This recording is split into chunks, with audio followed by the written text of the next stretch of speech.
ਸਤਿ ਸ੍ਰੀ ਅਕਾਲ। ਤੁਸੀਂ ਦੇਖ ਰਹੇ ਹੋ ਤਖਤ ਪੰਜਾਬ। ਮੈਂ ਤੁਹਾਡੇ ਨਾਲ ਸੁਖਵਿੰਦਰ ਸਿੰਘ। ਮੇਰੇ ਨਾਲ ਹੋਗੇ ਸਿਆਸੀ ਮਾਹਰ ਡਾਕਟਰ ਹਰਜਿੰਦਰਪਾਲ ਸਿੰਘ ਵਾਲੀਆ ਮੌਜੂਦ ਨੇ। ਵੱਡੀਆਂ ਖਬਰਾਂ ਉੱਤੇ ਚਰਚਾ ਕਰਾਂਗੇ। ਸਵਾਗਤ ਹੈ ਤੁਹਾਡਾ ਵਾਲੀਆ ਸਾਹਿਬ। ਸ਼ੁਕਰੀਆ ਸੁਖਵਿੰਦਰ ਜੀ, ਧੰਨਵਾਦ। ਵਾਲੀਆ ਸਾਹਿਬ, ਨਵੀਂ ਸਰਕਾਰ ਜਿਹੜੀ ਆ, ਮੰਤਰੀਆਂ ਦੀਆਂ ਡਿਊਟੀਆਂ ਲੱਗੀਆਂ ਹੋਈਆਂ ਕਿ ਆਪੋ ਆਪਣਾ ਕੰਮ ਜਿਹੜਾ ਇਮਾਨਦਾਰੀ ਦੇ ਨਾਲ ਕਰੋ ਤੇ ਹੁਕਮ ਮੰਤਰੀਆਂ ਵੱਲੋਂ ਵੀ ਲਗਾਤਾਰ ਜਿਹੜੇ ਉਹ ਜਾਰੀ ਕੀਤੇ ਜਾ ਰਹੇ ਨੇ। ਪਹਿਲੀ ਗੱਲ ਜਿਹੜੀ ਸ਼ੁਰੂ ਹੁੰਦੀ ਆ ਕਿ ਪੰਜਾਬ ਦੇ ਸਿਹਤ ਮੰਤਰੀ ਹਸਪਤਾਲਾਂ ਦੇ ਦੌਰੇ ਕਰ ਰਹੇ ਨੇ, ਦੇਖ ਰਹੇ ਨੇ ਪ੍ਰਬੰਧ ਕਿੱਦਾਂ ਦੇ ਨੇ। ਨਾਲੋਂ ਨਾਲ ਦਾਅਵੇ ਕੀਤੇ ਜਾ ਰਹੇ ਨੇ ਜਿਹੜੇ ਇਹਨਾਂ ਨੇ ਪਹਿਲਾਂ ਕਿਹਾ ਸੀ ਕਿ 16,000 ਡਿਸਪੈਂਸਰੀਆਂ ਬਣਾਈਆਂ ਜਾਣਗੀਆਂ, ਪਰ ਉਹਦੇ ਲਈ ਇੰਤਜ਼ਾਮ ਕਿੱਥੋਂ ਕਰਨੇ ਨੇ, ਇਹ ਆਪਣੇ ਆਪ 'ਚ ਵੱਡਾ ਸਵਾਲ ਹੋ ਜਾਂਦਾ ਹੈ। ਹਸਪਤਾਲਾਂ ਦੇ ਪ੍ਰਬੰਧ ਕਿੱਦਾਂ ਦੇ ਨੇ, ਉੱਥੇ ਮਰੀਜ਼ਾਂ ਦੀ ਲੁੱਟ ਕਿੱਦਾਂ ਹੁੰਦੀ ਆ, ਉੱਥੇ ਪ੍ਰਾਈਵੇਟ ਜਿਹੜੇ ਮੈਡੀਕਲ ਵਾਲੇ ਨੇ ਉਹਨਾਂ ਦੀ ਕਿੱਦਾਂ ਗੰਢ ਧੁੱਪ ਹੈ, ਇਹਦੇ ਬਾਰੇ ਵੀ ਥੋੜਾ ਚਾਨਣਾ ਪੈਣਾ ਚਾਹੀਦਾ। ਬਿਲਕੁਲ ਤੁਸੀਂ ਠੀਕ ਕਿਹਾ ਕਿ ਅੱਜ ਕੱਲ ਜਿਹੜੇ ਮੰਤਰੀ 10 ਬਣੇ ਨੇ ਮਾਨ ਸਰਕਾਰ ਦੇ ਵਿੱਚ, ਉਹ ਲੱਗੇ ਹੋਏ ਨੇ, ਬਹੁਤ ਐਕਟਿਵ ਨਜ਼ਰ ਆਉਂਦੇ ਨੇ। ਮੈਂ ਪਿਛਲੇ ਹਫਤੇ ਜਿਹੜੇ ਪਹਿਲੇ 10 ਦਿਨਾਂ ਦੀ ਜਦੋਂ ਰਿਪੋਰਟ ਕਾਰਡ ਦਿੱਤਾ ਸੀ, ਉਸ ਵੇਲੇ ਮੈਂ ਹਰਜੋਤ ਬੈਂਸ ਨੂੰ ਨੰਬਰ 1 ਤੇ ਕੱਢਿਆ ਸੀ। ਮੈਂ ਸਮਝਦਾ ਸੀ ਕਿ ਅਸੀਂ, ਕਿਉਂਕਿ ਕਾਂਗਰਸ ਜਿਹੜੀ ਮੇਨ ਆਪੋਜੀਸ਼ਨ ਹੈ ਉਹ ਤਾਂ ਆਪਸ 'ਚ ਲੜੀ ਜਾਂਦੇ ਨੇ, ਉਹਨਾਂ ਦਾ ਹਾਲੇ ਇਹੀ ਨਹੀਂ ਫੈਸਲਾ ਹੋਇਆ ਕਿ ਵਿਰੋਧੀ ਧਿਰ ਦਾ ਨੇਤਾ ਕੌਣ ਹੋਊ, ਜਾਂ ਉਹਨਾਂ ਨੇ ਤਾਂ ਹਾਲੇ ਆਪਣਾ ਪ੍ਰਧਾਨ ਨਹੀਂ ਚੁਣਿਆ। ਤੇ ਨਵਜੋਤ ਸਿੰਘ ਸਿੱਧੂ ਕਦੇ ਇਕੱਠ ਕਰਦਾ, ਕਦੇ ਸੁਲਤਾਨਪੁਰ ਲੋਧੀ, ਕਿਤੇ ਹੋਰ ਬੈਠ ਕੇ ਅੱਜ ਲੁਧਿਆਣੇ ਇਕੱਠ ਕਰਨਾ। ਉਹ ਤਾਂ ਸ਼ਕਤੀ ਪ੍ਰਦਰਸ਼ਨ 'ਚ ਲੱਗੇ ਹੋਏ ਨੇ ਤੇ ਪੰਜਾਬ ਦੇ ਹਿੱਤਾਂ ਬਾਰੇ ਉਹਨਾਂ ਦਾ ਕੋਈ ਜ਼ਿਆਦਾ ਧਿਆਨ ਨਜ਼ਰ ਨਹੀਂ ਹੁੰਦਾ। ਵੈਸੇ ਵੀ ਜੇ ਹੁੰਦਾ ਤਾਂ ਅਮਿਤ ਸ਼ਾਹ ਨੇ ਜੋ ਕੀਤਾ ਹੈ, ਜੋ ਸਰਵਿਸ ਰੂਲ ਦੇ ਬਹਾਨੇ ਨਾਲ ਚੰਡੀਗੜ੍ਹ ਦਾ ਇੱਕ ਹੱਕ ਹੋਰ ਖੋਇਆ ਹੈ ਕਿ ਪੰਜਾਬ ਦਾ ਹੱਕ ਨਾ ਰਹੇ, ਉਹਨਾਂ ਨੂੰ ਮਨਫੀ ਕਰਨ ਦੀ ਹੋਰ ਕੋਸ਼ਿਸ਼ ਕੀਤੀ ਹੈ। ਉਹਦਾ ਕਾਰਨ ਇਹੀ ਹੈ ਕਿ ਅਕਾਲੀ ਤੇ ਕਾਂਗਰਸੀ ਇਹ ਦੋਵੇਂ ਸਰਕਾਰਾਂ ਨੇ ਕਦੇ ਵੀ ਗੰਭੀਰਤਾ ਨਾਲ ਚੰਡੀਗੜ੍ਹ ਨੂੰ ਨਹੀਂ ਲਿਆ ਸੀ। ਇਹੀ ਕਾਰਨ ਹੈ ਕਿ ਹੁਣ ਜਦੋਂ ਉੱਪਰੋਂ ਹਾਲੇ ਵੀ ਮੈਨੂੰ ਲੱਗਦਾ ਬਹੁਤ ਸਾਰੇ ਉੱਪਰੋਂ ਹੀ ਕਹਿ ਰਹੇ ਨੇ, ਅੰਦਰੋਂ ਕਿਸੇ ਨੇ, ਜਿਹੜੇ ਚੰਡੀਗੜ੍ਹ 'ਚ ਰਹਿੰਦੇ ਨੇ ਉਹ ਤਾਂ ਘੱਟੋ ਘੱਟ ਉਹ ਤਾਂ ਦੋਗਲੀ ਨੀਤੀ ਬਹੁਤ ਸਾਰੇ ਲੋਕਾਂ ਦੀ ਨਜ਼ਰ ਆਉਂਦੀ ਹੈ, ਖਾਸ ਤੌਰ ਤੇ ਜੇ ਮੈਂ ਲੀਡਰਾਂ ਦੀ ਗੱਲ ਕਰਾਂ। ਪਰ ਜਿਹੜੀ ਗੱਲ ਤੁਸੀਂ ਪੁੱਛੀ ਹੈ ਉਹ ਤਾਂ ਬਿਲਕੁਲ ਡਿਫਰੈਂਟ ਹੈ। ਇਹ ਤਾਂ ਮੈਂ ਜਾਂਦੇ ਟਿੱਪਣੀ ਕਰਤੀ ਕਿਉਂਕਿ ਮੈਨੂੰ ਲੱਗਦਾ ਕਿ ਇਹ ਬਹੁਤ ਅਹਿਮ ਮਸਲਾ ਸੀ ਜਿਹਦੇ ਬਾਰੇ ਲਗਾਤਾਰ ਪੰਜਾਬੀਆਂ ਨੂੰ ਸੋਚਣਾ ਚਾਹੀਦਾ। ਮੈਂ ਜਦੋਂ ਸਰਜੀਤ ਸਿੰਘ ਬਰਨਾਲਾ ਨਾਲ ਇਹ ਗੱਲ ਕੀਤੀ ਸੀ, ਮੈਂ ਕਿਹਾ ਜੀ ਬਰਨਾਲਾ ਸਾਹਿਬ, ਜੇ ਤੁਸੀਂ ਉਸ ਵੇਲੇ ਥੋੜਾ ਜਿਹਾ ਵੀ ਹਿੰਮਤ ਦਿਖਾਈ ਹੁੰਦੀ ਤਾਂ ਇਹ ਪੰਜਾਬ ਨੂੰ ਦਿਨ ਨਾ ਦੇਖਣੇ ਪੈਂਦੇ। ਤਾਂ ਬਰਨਾਲਾ ਸਾਹਿਬ ਦਾ ਇਹ ਕਹਿਣਾ ਸੀ ਕਿ ਮੈਨੂੰ ਤਾਂ ਬਲਵੰਤ ਸਿੰਘ ਨੇ ਬਰਬਾਦਤਾ, ਤੇ ਨਾਲ ਹੁਣ ਇੱਕ ਬੰਦਾ ਜਿਹੜਾ ਬਾਦਲ ਸਾਹਿਬ ਦਾ ਐਡਵਾਈਜ਼ਰ ਆ ਉਹਦਾ ਨਾਮ ਲਿਆ ਸੀ ਉਹਨਾਂ ਨੇ। ਚਲੋ ਹੁਣ ਆਪਾਂ ਸ਼੍ਰੋਮਣੀ ਅਕਾਲੀ ਦਲ ਹੁਣ ਤੱਕ ਕਹਿੰਦਾ ਕਿ ਅਸੀਂ ਜੀ ਵਿਰੋਧ ਕਰਦੇ ਹਾਂ, ਸੰਵਿਧਾਨ ਦੀ ਉਲੰਘਣਾ ਹੈ। ਮੈਂ ਤਾਂ ਸੋਚਦਾ ਸੀ ਸੁਖਬੀਰ ਸਿੰਘ ਬਾਦਲ ਇਹ ਕਹਿਣਗੇ ਅਸੀਂ ਮੋਰਚਾ ਲਾਵਾਂਗੇ, ਪਰ ਉਹਨਾਂ ਦੀ ਹਾਲ ਤੱਕ ਸਟੇਟਮੈਂਟ ਵੀ ਨਜ਼ਰ ਨਹੀਂ ਆਈ। ਕੋਈ ਬਿਆਨ ਸੁਖਬੀਰ ਸਿੰਘ ਬਾਦਲ ਦਾ ਨਹੀਂ। ਵੱਡੇ ਬਾਦਲ ਦਾ ਬਿਆਨ ਜ਼ਰੂਰ ਹੈ, ਤੇ ਵੱਡੇ ਬਾਦਲ ਦਾ ਬਿਆਨ ਇਸ ਕਰਕੇ ਲੋਕਾਂ ਨੂੰ ਠੀਕ ਨਹੀਂ ਲੱਗਦਾ ਕਿ ਜਦੋਂ ਉਹ ਪਾਵਰ ਸੀ ਉਦੋਂ ਇਹ ਜਿਹੜਾ ਚੰਡੀਗੜ੍ਹ ਬਸਤੇ 'ਚ ਬੰਦ ਹੋ ਜਾਂਦਾ ਸੀ, ਜਦੋਂ ਪਾਵਰ 'ਚ ਨਹੀਂ ਰਹਿੰਦੇ ਉਦੋਂ ਪੰਜਾਬੀ ਬੋਲਦੇ ਇਲਾਕੇ ਤੇ ਚੰਡੀਗੜ੍ਹ ਵੀ ਬਾਹਰ ਆ ਜਾਂਦਾ। ਖੈਰ, ਜਿਹੜੀ ਗੱਲ ਤੁਸੀਂ ਪੁੱਛੀ ਆਪਾਂ ਉਹ ਤੇ ਆਈਏ। ਦੇਖੋ, ਜਿਹੜੇ ਤੁਸੀਂ ਕਿਹਾ ਕਿ ਮੰਤਰੀ ਬੜੇ ਐਕਟਿਵ ਹੋਏ ਨੇ ਤੇ ਤੁਸੀਂ ਸਿਹਤ ਮੰਤਰੀ ਦੀ ਗੱਲ ਕੀਤੀ ਹੈ, ਇੱਥੇ ਮੈਂ ਪਹਿਲੀ ਗੱਲ ਦੱਸ ਦੇਣਾ ਚਾਹੁੰਦਾ ਹੈ ਸਾਰੇ ਦਰਸ਼ਕ ਜਿਹੜੇ ਇਹ ਤਖਤ ਪੰਜਾਬ ਦੇਖ ਰਹੇ ਨੇ ਕਿ ਜੋ ਕੇਜਰੀਵਾਲ ਸਰਕਾਰ ਦੇ ਮੰਤਰੀ ਤੇ MLA ਕੰਮ ਕਰ ਰਹੇ ਨੇ, ਇਹਨਾਂ ਦੇ ਨਾਲ ਹੁਣ ਇਹ ਪਤਾ ਲੱਗਿਆ ਕਿ ਦਿੱਲੀੋਂ ਬੰਦੇ ਜਿਹੜੇ ਨੇ ਉਹ ਵੀ ਆਏ ਨੇ। ਰਿਪੋਰਟ ਨੇੜੇ ਆ ਗਏ ਨੇ ਇਹਨਾਂ ਦੇ, ਤੇ ਉਹਨਾਂ ਤੋਂ ਕੰਮ, ਉਹਨਾਂ ਤੇ ਨਿਗਾਹ ਰੱਖੀ ਜਾ ਰਹੀ ਹੈ ਤੇ ਉਹਨਾਂ ਤੋਂ ਕੰਮ ਕਰਵਾਇਆ ਜਾ ਰਿਹਾ ਹੈ। ਉਹਨਾਂ ਨੂੰ ਦੱਸਿਆ ਜਾ ਰਿਹਾ ਕੀ ਬੋਲਣਾ ਕੀ ਨਹੀਂ ਕਰਨਾ। ਚਲੋ ਇਹ ਤਾਂ ਉਹਨਾਂ ਦੀ ਮਰਜ਼ੀ ਹੈ, ਸਰਕਾਰ ਉਹਨਾਂ ਦੀ ਹੈ ਕਿਵੇਂ ਚੱਲਦੀ ਹੈ, ਲੇਕਿਨ ਅਸੀਂ ਤਾਂ ਮੀਡੀਆ ਦੇ ਲੋਕ ਆ, ਅਸੀਂ ਤਾਂ ਦੇਖਣਾ ਜੋ ਹੋ ਰਿਹਾ ਉਹ ਤੇ ਟਿੱਪਣੀ ਕਰਨੀ ਹੈ। ਹੋ ਇਹ ਰਿਹਾ ਕਿ ਕੱਲ ਸਿਹਤ ਮੰਤਰੀ ਜਿਹੜੇ ਖੁਦ ਡੈਂਟਿਸਟ ਨੇ, BDS ਕੀਤੀ ਹੋਈ ਹੈ, ਮਾਨਸਾ ਦੇ ਰਹਿਣ ਵਾਲੇ ਨੇ, ਵਿਜੇ ਸਿੰਗਲਾ, ਉਹ ਕੱਲ ਪਟਿਆਲੇ ਆਏ ਤੇ ਉਹਨਾਂ ਦੀਆਂ 2-3 ਜਿਹੜੀਆਂ ਸਟੇਟਮੈਂਟਸ ਉੱਥੇ ਬਹੁਤ ਅਹਿਮ ਸੀ ਕਿਉਂਕਿ ਡਾਕਟਰਾਂ ਨੂੰ ਪਤਾ ਹੁੰਦਾ ਡਾਕਟਰਾਂ ਬਾਰੇ। ਉਹ ਕਹਿੰਦੇ ਗੱਲ ਇਹ ਹੈ ਜੀ, NPA ਲੈਂਦੇ ਹੋ ਤੁਸੀਂ, ਨੌਨ ਪ੍ਰੈਕਟਿਸਿੰਗ ਲੋਨਸ ਤੁਹਾਨੂੰ ਮਿਲਦਾ ਹੈ। NPA ਜਦੋਂ ਮਿਲਦਾ ਫਿਰ ਤੁਸੀਂ ਪ੍ਰੈਕਟਿਸ ਕਿਉਂ ਕਰਦੇ ਹੋ? ਜਾਂ ਤੁਸੀਂ ਜਿਹੜਾ ਹੈ ਸਰਕਾਰੀ ਜੌਬ ਛੱਡੋ ਤੇ ਜਾਂ ਫਿਰ ਤੁਸੀਂ ਆਪਣਾ ਜਿਹੜੇ ਹੈ ਪ੍ਰੈਕਟਿਸ ਛੱਡੋ। ਇੱਕ ਤਾਂ ਰਾਈਟ ਉਹਨਾਂ ਨੇ ਪ੍ਰਾਈਵੇਟ ਪ੍ਰੈਕਟਿਸ ਦੀ ਗੱਲ ਕੀਤੀ ਹੈ, ਇਹ ਗੱਲ ਜੀ ਹੈ ਠੀਕ। ਡਾਕਟਰ ਜਿਹੜੇ ਨੇ ਉਹ ਗਵਰਨਮੈਂਟ ਸਰਵਿਸ ਕਰਦੇ ਨੇ, ਲੇਕਿਨ ਜ਼ਿਆਦਾ ਧਿਆਨ ਉਹਨਾਂ ਦਾ ਆਪਣੇ ਘਰਾਂ 'ਚ ਬਣਾਏ ਹੋਏ ਕਲੀਨਿਕਾਂ ਦਾ ਹੁੰਦਾ ਹੈ। ਤੇ ਕਈ ਵਾਰੀ ਤਾਂ ਪੇਸ਼ੈਂਟ ਨੂੰ ਇਹ ਵੀ ਕਹਿ ਦਿੰਦੇ ਨੇ ਤੂੰ ਘਰ ਆ ਜੀ, ਉੱਥੇ ਤੈਨੂੰ ਚੰਗੀ ਤਰ੍ਹਾਂ ਦੇਖਾਂਗੇ। ਫਿਰ ਹੋਰ ਕਈ ਕਿਸਮ ਦੀਆਂ ਜਿਹੜੀਆਂ ਧਾਂਦਲੀਆਂ ਨੇ, ਖਾਸ ਤੌਰ ਤੇ ਜਿਹੜੇ ਲੈਬੋਰਟਰੀਜ਼ ਨਾਲ ਮਿਲ ਕੇ ਧੰਦਾ ਚੱਲਦਾ ਹੈ। ਤੇ ਮੈਂ ਤਾਂ ਹੈਰਾਨ ਹੁੰਦਾ ਕਿ ਇੱਕ ਵਾਰੀ ਡਾਕਟਰ ਧਰਮਵੀਰ ਗਾਂਧੀ ਕੋਲ ਮੈਂ ਗਿਆ, ਮੈਂ ਕਿਹਾ ਮੈਂ ਚੈੱਕਅਪ ਕਰਾ ਲਾ, ਤੇ ਕਾਫੀ ਦਿਨ ਹੋਏ ਨੇ। ਤੇ ਉਹ ਕਹਿੰਦੇ ਚਲੋ ਤੁਸੀਂ ਜਾਓ, ਤੇ ਉਹਨੇ ਕੁਝ ਪਰਚੀ ਤੇ ਲਿਖਿਆ। ਮੈਂ ਹੈਰਾਨ ਹੋ ਗਿਆ, ਪਹਿਲੇ ਨਾਲੋਂ ਜਿਹੜਾ ਚੈੱਕ ਜਦੋਂ ਕੀਤਾ ਲੈਬੋਰਟਰੀ ਨੇ 40% ਘੱਟ ਲਿਆ। ਮੈਂ ਜੀ ਕਿਹਾ ਕਿਉਂ ਤੁਸੀਂ ਅੱਜ ਰੇਟ ਕਿਉਂ ਘਟਾਇਆ? ਕਹਿੰਦੇ ਜੀ ਡਾਕਟਰ ਗਾਂਧੀ ਜਿਹੜੇ ਨੇ ਨਾ ਉਹ ਆਪਦਾ ਹਿੱਸਾ ਨਹੀਂ ਲੈਂਦੇ। ਜਾਣੀ ਇਹਦਾ ਮਤਲਬ ਜੇ ਕੋਈ ਹੋਰ ਡਾਕਟਰ ਕੋਲ ਜਾਣੇ ਆ ਤਾਂ 40% ਉਹ ਲੈਂਦੇ ਨੇ। ਸੋ ਇਹ ਤਾਂ ਫਿਰ ਦਵਾਈਆਂ ਚ ਕਿਹੜੀਆਂ ਦਵਾਈਆਂ ਪ੍ਰਸਕ੍ਰਾਈਬ ਕਰਨੀਆਂ ਨੇ। ਅੱਜ ਜਦੋਂ ਤੁਸੀਂ ਕਿਸੇ ਡਾਕਟਰ ਤੇ ਜਾਓ, ਬੈਂਕ ਚੱਕ ਕੇ ਜਿਹੜੇ ਮੈਡੀਕਲ ਰਿਪਰੈਜ਼ੈਂਟੇਟਿਵ MR ਬੈਠੇ ਹੁੰਦੇ ਨੇ, ਫਿਰ MR ਜੋ ਕਹਿੰਦੇ ਨੇ ਉਸ ਤਰ੍ਹਾਂ ਡਾਕਟਰ ਫਿਰ ਪ੍ਰਸਕ੍ਰਾਈਬ ਕਰਦੇ ਨੇ। ਫਿਰ ਸਾਲ 'ਚ ਇੱਕ ਅੱਧੀ ਵਾਰੀ ਕਦੇ ਦਵਾਈ ਦੀ ਸੈਰ, ਕਦੇ ਮਲੇਸ਼ੀਆ ਦੀ ਸੈਰ, ਕਦੇ ਕੋਈ ਹੋਰ ਗਿਫਟ ਉਹ ਮਿਲਦੇ ਨੇ। ਤੋ ਜਿਹੜਾ ਪ੍ਰਾਈਵੇਟ ਹਸਪਤਾਲ ਨੇ ਉਹਨਾਂ 'ਚ ਤਾਂ ਟਾਰਗੇਟ ਫਿਕਸ ਹੋਏ ਹੁੰਦੇ ਨੇ ਡਾਕਟਰਾਂ ਦੇ। ਇੱਕ ਟ੍ਰਿਬਿਊਨ ਦੀ ਰਿਪੋਰਟ ਸੀ ਕਿ ਜੇ ਤੁਸੀਂ ਕਦੇ ਕਿਸੇ ਪ੍ਰਾਈਵੇਟ ਵੱਡੇ ਹਸਪਤਾਲ 'ਚ ਜਾਣਾ ਹੈ ਤਾਂ ਤੁਹਾਨੂੰ ਇਹ ਸੋਚ ਕੇ ਜਾਣਾ ਚਾਹੀਦਾ ਹੈ ਕਿ ਮਹੀਨੇ ਦਾ ਅਖੀਰਲਾ ਹਫਤਾ ਨਾ ਹੋਵੇ, ਕਿਉਂਕਿ ਉਦੋਂ ਫਿਰ ਡਾਕਟਰਾਂ ਨੇ ਆਪਣਾ ਟਾਰਗੇਟ ਜਿਹੜਾ ਪੂਰਾ ਕਰਨਾ ਹੁੰਦਾ ਹੈ, ਜਿਵੇਂ ਬੀਬੀਆਂ ਨੇ ਕਰਨਾ ਹੁੰਦਾ ਹੈ। ਇਸ ਕਿਸਮ ਦੀਆਂ ਗੱਲਾਂ ਨੇ।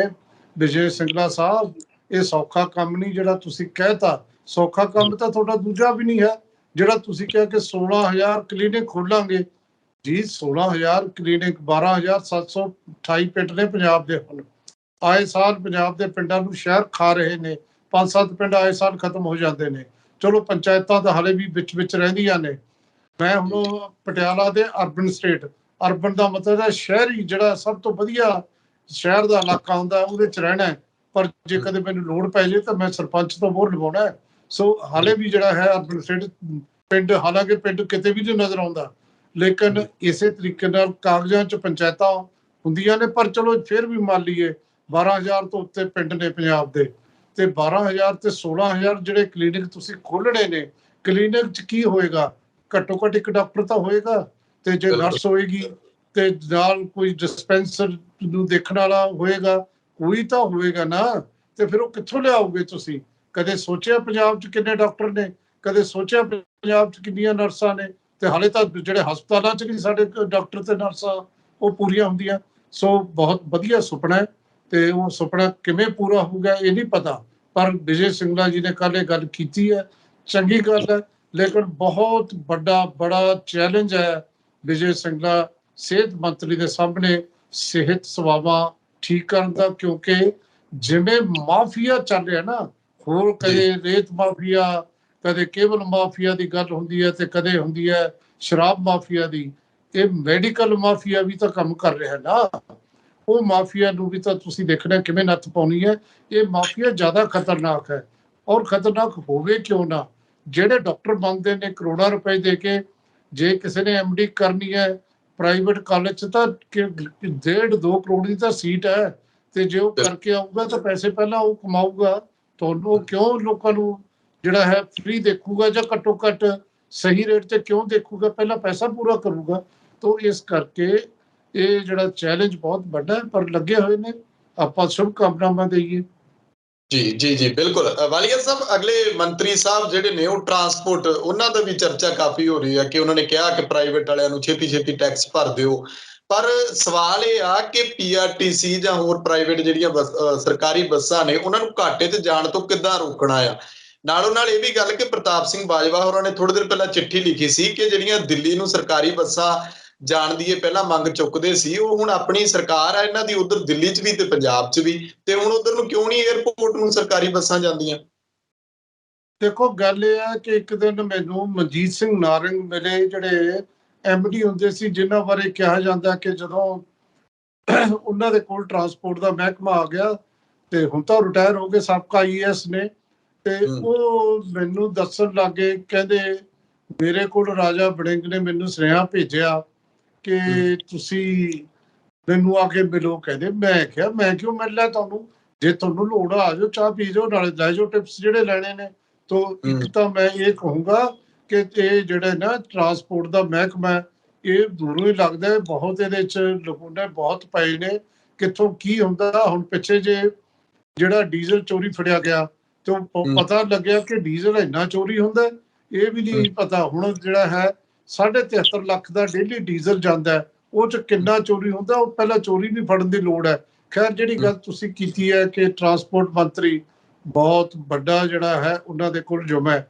ਜਿਹੜਾ ਖਬਰਾਂ ਤਾਂ ਰਾਜਾ ਵੜਿੰਗ ਨੇ ਬਹੁਤ ਲਵਾਈਆਂ ਸੀ ਉਦੋਂ, ਔਰ ਮਿਹਨਤ ਵੀ ਕੀਤੀ ਹੋਏਗੀ, ਮੈਂ ਇਹ ਕਹਿਣਾ ਹੈ, ਕਿਉਂਕਿ ਉਹਨਾਂ ਦਿਨਾਂ 'ਚ ਮੈਂ ਲਗਾਤਾਰ ਇੱਥੇ ਚਰਚਾ ਕਰਦਾ ਰਿਹਾ।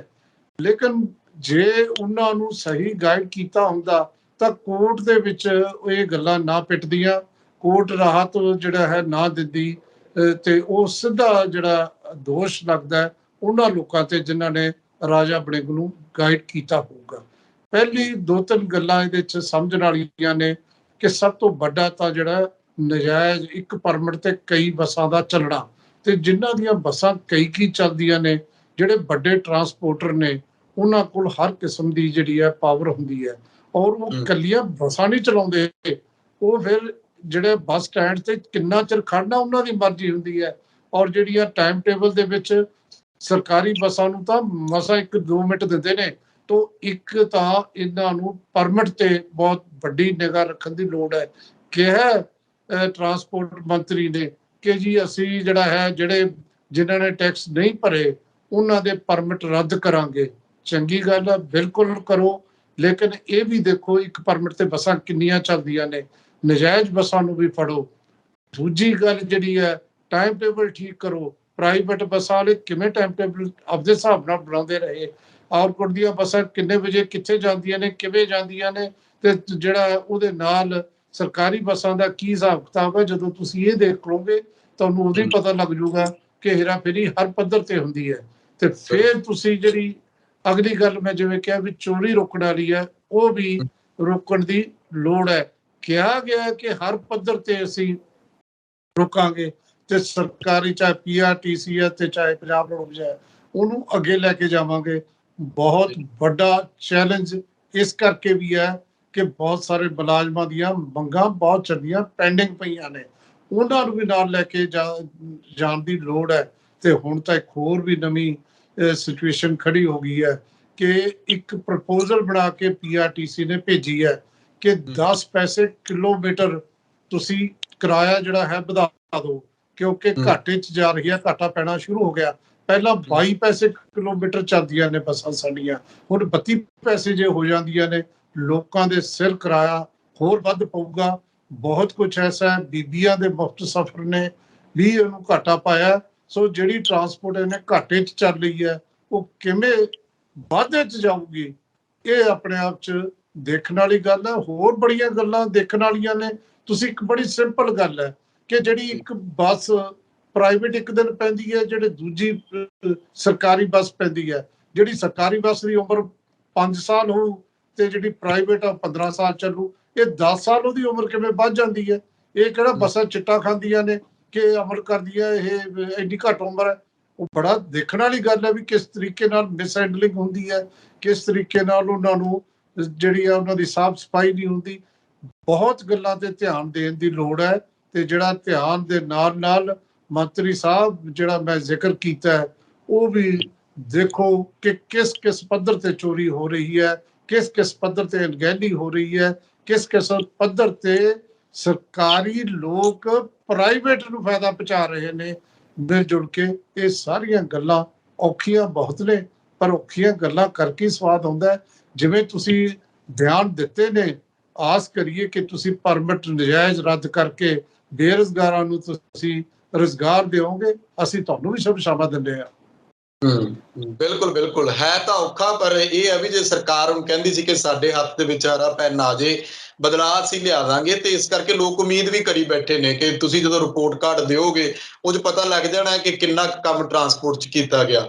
ਅਗਲੀ ਗੱਲ ਜਿਹੜੀ ਡਾਕਟਰ ਸਾਹਿਬ ਉਹ ਹੈਗੀ ਆ ਕਿ ਪੰਚਾਇਤ ਮੰਤਰੀ ਦੀ ਹੁਣ ਗੱਲ ਕਰਦੇ ਆ, ਉਹ ਕਾਫੀ ਐਕਟਿਵ ਨਜ਼ਰ ਆ ਰਹੇ ਨੇ, ਗ੍ਰਾਮ ਸਭਾਵਾਂ ਦੀ ਗੱਲ ਕਰ ਰਹੇ ਨੇ, ਇਜਲਾਸ ਸੱਦਣਾ ਆ। ਪਰ ਥੋੜਾ ਜਿਹਾ ਮੈਂ ਚਾਹੁੰਦਾ ਕਿ ਲੋਕ ਇਸ ਬਾਰੇ ਜਾਣਨ। ਪਿੰਡਾਂ ਦੇ ਵਿੱਚ ਕਹਿੰਦੇ ਗ੍ਰਾਮ ਸਭਾ ਇਜਲਾਸ ਬਹੁਤ ਘੱਟ ਹੁੰਦੇ, ਜਾਂ ਲੋਕਾਂ ਨੂੰ ਇੰਨਾ ਪਤਾ ਨਹੀਂ ਕਿ ਉੱਥੇ ਉਹਨਾਂ ਦੇ ਅਧਿਕਾਰ ਕੀ ਨੇ, ਕੀ ਉੱਥੇ ਰੱਖਿਆ ਜਾਣਾ, ਕੀ ਹੋਣਾ। ਇੱਥੋਂ ਸ਼ੁਰੂ ਕਰੀਏ ਵੀ ਗ੍ਰਾਮ ਸਭਾ ਦਾ ਫਿਰ ਫਾਇਦਾ ਕੀ ਹੋਣਾ, ਤੇ ਉਹਦੇ ਨਾਲ ਅੱਗੋਂ ਪਿੰਡਾਂ ਦਾ ਜਿਹੜਾ ਸੁਧਾਰ ਆ ਉਹ ਕਿੱਦਾਂ ਹੋਣਾ। ਸੁਖਵਿੰਦਰ, ਤੁਸੀਂ ਬਿਲਕੁਲ ਠੀਕ ਕਹਿ ਰਹੇ ਹੋ ਕਿ ਸਾਡੇ ਲੋਕਾਂ ਨੂੰ ਨਹੀਂ ਪਤਾ ਵੀ ਗ੍ਰਾਮ ਸਭਾ ਕੀ ਹੁੰਦੀ ਹੈ। ਮੈਂ ਤੁਹਾਨੂੰ ਦੱਸਦਾ ਕਿ 3 ਸਭਾਵਾਂ ਹਮੇਸ਼ਾ ਯਾਦ ਰੱਖੋ: ਲੋਕ ਸਭਾ, ਵਿਧਾਨ ਸਭਾ ਤੇ ਗ੍ਰਾਮ ਸਭਾ।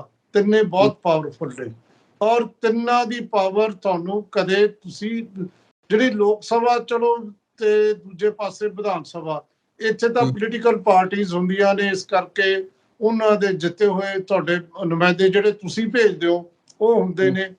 ਲੇਕਿਨ ਜਿਹੜੀ ਗ੍ਰਾਮ ਸਭਾ ਉਹ 'ਚ ਤਾਂ ਸਾਰੇ ਹੁੰਦੇ ਹੋ ਤੁਸੀਂ। ਗ੍ਰਾਮ ਦਾ ਮਤਲਬ ਤਾਂ ਤੁਹਾਨੂੰ ਪਤਾ ਨਾ, ਗ੍ਰਾਮ ਹਿੰਦੀ ਦਾ ਲਫ਼ਜ਼ ਹੈ, ਇਹ ਗ੍ਰਾਮ ਦਾ ਮਤਲਬ ਪਿੰਡ ਹੁੰਦਾ ਹੈ। ਤੇ ਪਿੰਡ ਦੀ ਸਭਾ, ਜੇ ਆਪਾਂ ਨੂੰ ਪੰਜਾਬੀ 'ਚ ਕਹੀਏ ਪਿੰਡ ਦੀ ਸਭਾ, ਤੇ ਜਿਹੜਾ ਵੀ ਵੋਟਰ ਹੈ 18 ਸਾਲ ਤੋਂ ਉੱਤੇ ਹੈ ਉਹਦਾ ਮੈਂਬਰ ਹੈ। ਯਾਨੀ ਪਿੰਡ ਦੇ ਵਿੱਚ ਰਹਿਣ ਵਾਲਾ ਹਰ ਸ਼ਖਸ ਜਿਹੜੀ ਵਿਧਾਨ ਸਭਾ ਜਾਂ ਲੋਕ ਸਭਾ ਦਾ ਚੁਣ ਕੇ ਜਾਂਦਾ ਹੈ। ਇੱਥੇ ਤਾਂ ਆਟੋਮੈਟਿਕ ਚੁਣਿਆ ਹੀ ਹੋਇਆ ਹੈ, ਬਸ ਤੁਸੀਂ ਵੋਟਰ ਹੋਣੇ ਚਾਹੀਦੇ ਹੋ।